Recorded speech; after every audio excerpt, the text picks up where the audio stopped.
In the small town of Mitchell, Indiana, stands what appears to be an ordinary house known as the Whispers Estate. What most people don't know is this is one of the most haunted locations in the state of Indiana. It was built in 1894 and was home to Dr. George and Sarah White for a short time before they sold it to Dr. John Gibbons and his wife Jessie in 1899. This home is said to be haunted by multiple spirits, but the one I mainly want to discuss in this video is Rachael Gibbons, the adopted daughter of Dr. John Gibbons. She is the one I believe that we came in close contact with during our stay here.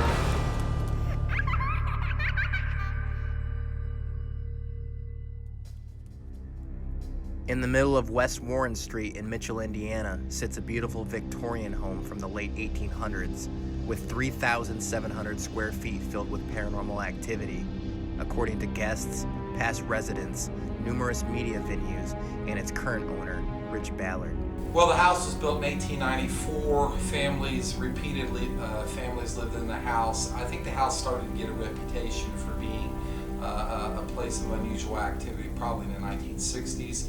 I did run into a woman last Saturday night, lived here in the 1990s, and she said it was, she and her boyfriend lived here for about 6 months and had so many occurrences that they just couldn't stay any longer.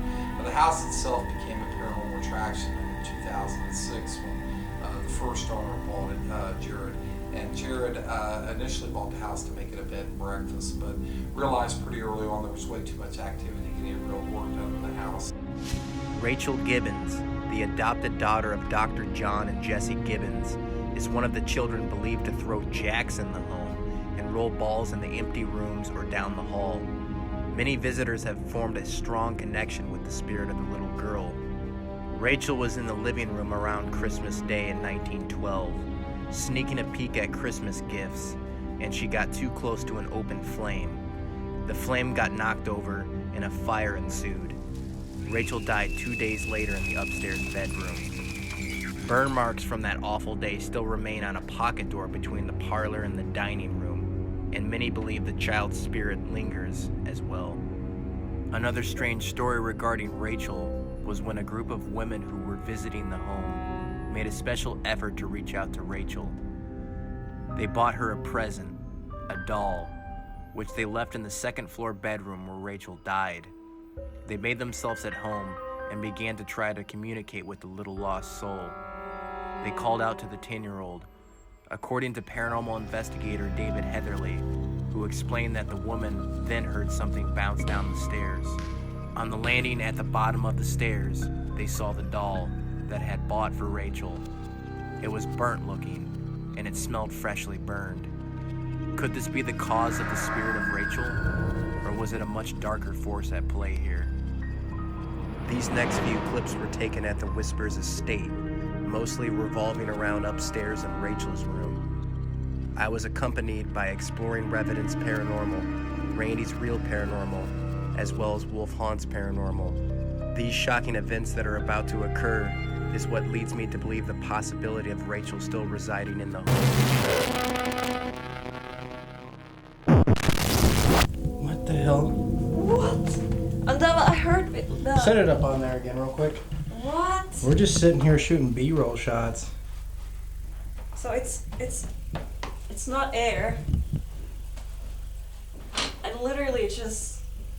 Also, Randy, when me and Helena were just in here, and I was shooting B-roll on this clown, and that beach ball right here fell over right next to her. Oh, really? Yeah. So while you were in the room? Yeah, straight up. Yeah, I was, it was like that's amazing. I was here, and my back was facing that way because I was about to film here, and then it just fell like right there, and I didn't touch it. Oh, it felt like towards you too? Yeah, like not right like there. this way? No. Oh, yeah, I'm liking that. Rachel or anyone that's in here, it seems like you've been loving these beach balls tonight. So far, it's been knocked over how many times? Like 3 times? 4? Because these both were on the floor, like while you were outside. They both fell. Right. While me and Rachel, we were like downstairs. Yeah, when they were, they heard Rachel, it. Not this Rachel. And 2 of them fell off just like literally like 5 minutes ago. And you then can hear it, like they're getting like hit, and then they hit the ground, you know. So you just know it's like getting pushed. So Rachel or whoever's up here with us right now, here at Whispers Estate. Can you knock over one of those beach balls again for us right in front of us so we can show people how cool you are and how much energy that you have? I know you have the ability to do it. Yeah, you did it right next to me. That scared me a little bit, but that was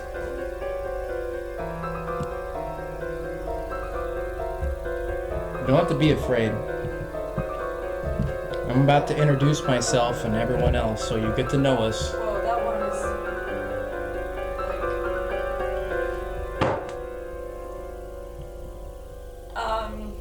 There it is. I mean, guys, like, on the tour that Rich gave us, if you want to hold this for a second, just to I'm showing some, hold both cameras.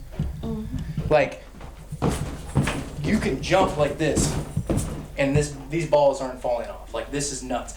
We got it on camera. Just got it on camera.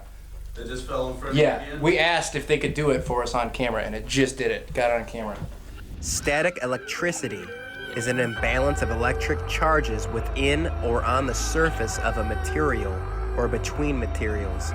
The charge remains until it is able to move away by the means of an electric current or electrical discharge. Someone brought to my attention of a very possible scientific fact that may be the cause of the beach balls falling off on its own.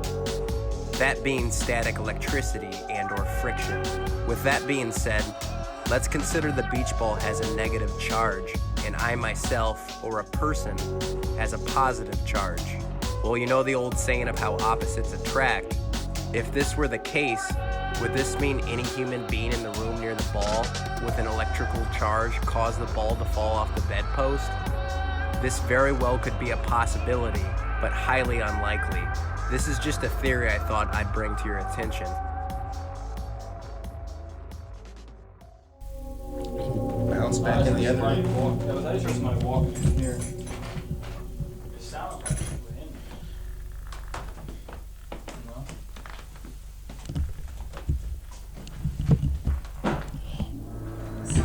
Sorry. Really? Right when we walked in there, dude, and saw that. Yeah, but I wasn't recording. I saw the ass end of it. And it just said sorry. Yes, probably saying sorry, but not. You don't have to be sorry. Yeah, you don't have to be sorry. I just really want to see it. I think it would be cool to see it right in front of me. So right here is a prime example of why I don't believe this whole beach ball phenomenon has to do with static electricity. Clearly, Brandon and I were in a completely different room to the left of Rachel's room when the ball decided to fall onto the floor, as well as the corresponding response, sorry, coming from the Spirit Talker app, as if someone and or Rachel were apologizing for their silly shenanigans. Alright, can you knock one of these beach balls off for me, please?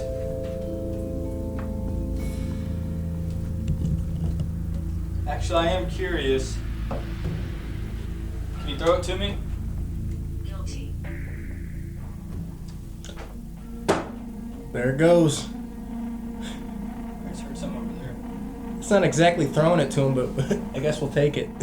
Now, this is something I found very interesting. The past 2 times the ball had fallen over, the Spirit Talker app spit out words just merely seconds before or after the ball was knocked over. The 2 words saying sorry and guilty, both having to do with the possibility of the spirit feeling remorse or exuberant. Is this some strange spot-on verbal evidence, or just merely a bizarre coincidence? Hell yeah. If we Like Ed cool, Lorraine use Warren and that. stuff, yeah. Actually, yeah. That one is like cool. Alright, so I was told that. No fucking way! You said hit! Come here! What? Come here! The ball! It was the ball! No fucking way! Is it? Oh, what? What was that thing? What the hell was that song? There was. Why is that door closed? What was that noise? I heard running. It came from here. Tommy, look. That door is closed. I didn't close it when I came from here. And I heard running from there. Well, what the hell fell? Something fell It here. literally said hit on the Spirit Talker app, and we thought, and then I heard a bang like the beach ball. The beach balls aren't falling over, so what the hell was that noise? Then we came here, and we heard running from here, and now the door is closed. Oh shit. This was definitely the oddest scenario of this entire investigation. We got the word hit off the Spirit Talker app, and just seconds later we hear what appears to be the sound of the beach ball hitting the ground. We then run over to Rachel's room to find the ball still intact on the bedpost, which truly left my head scratching. The only explanation I can determine is that Rachel, or whatever spirit, were playing mind games with us, and after going over the footage multiple times, I actually find the situation rather hysterical. As far as the sound we heard, I can assure you it literally sounded like the beach ball hitting the ground, and that's what I truly cannot fathom. All in all, the Whispers Estate is most definitely a haunted attraction. It's by far one of the weirdest locations I've been to thus far. It's one of those locations that will keep you guessing whichever route you take throughout the house. Rachael Gibbons still resides in this home whether you believe it or not. I believe the beach balls being knocked over was a prime example of the young spirit trying to get our attention. Some people feel a lot of darker energy in this home, but for me this just wasn't the case. The most interaction I had the entire night was with the spirit of a little girl residing in Rachel's room. So the question I have to leave with you is, does Rachael Gibbons still haunt here? Or was this some bizarre scientific explanation waiting to be debunked?